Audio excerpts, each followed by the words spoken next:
All right, guys, next of the match lessons, another one from last weekend's 3-gun match, and this one is on moving around tight spaces, specifically position entries with longer guns. So this is all, reasonably easy to do with the pistol, but as soon as you have a big, long gun and you only have a couple feet to work with, it gets a little bit tight. So the two things I'm really going to focus on here is, one, not breaking the 180 because getting DQ'd sucks.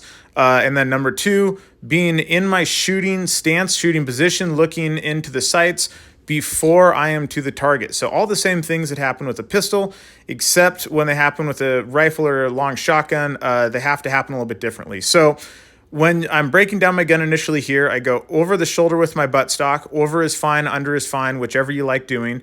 But the key thing is I'm making sure to stay well away from the 180, which is pretty easy to do when you're moving left to right.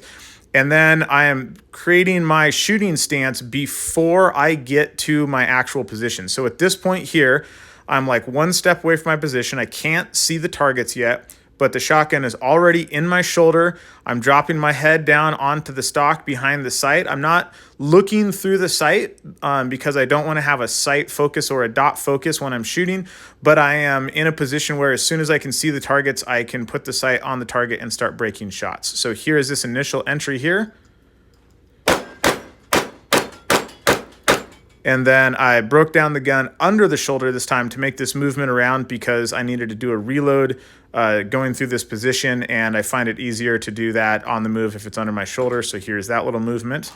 And then I went into the back. You shoot a bunch of shotgun stuff through here, do a transition to a rifle, shoot a bunch of rifle stuff, and then you have to move to the left position. So this is more dangerous from a potentially breaking the 180 standpoint. Whenever you're moving right to left, you really have to pay attention to that. So I pulled the gun in. Again, I went over my shoulder, and again, it really doesn't matter how you do it, whichever one you're more comfortable with. And I'm making sure that the barrel clears that wall because I don't want to get hung up on it and then run past it and potentially get DQ'd that way. And I am keeping my left hand on the gun and keeping it out as far as I can, making sure that I stay as far away from the 180 as I possibly can. But in these tight positions, you can't just hold the gun out one-handed. You kind of have to control it with both hands.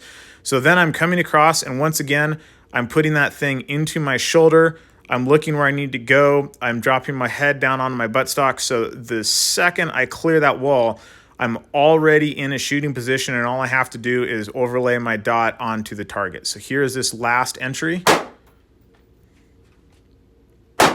And that's it. So all of these little tight entries are all about saving time. It's way easier to just run into the position and then put the gun up, but then you're losing 1 second to 2 seconds on every single position entry. And on short courses of fire like this, that matters a lot.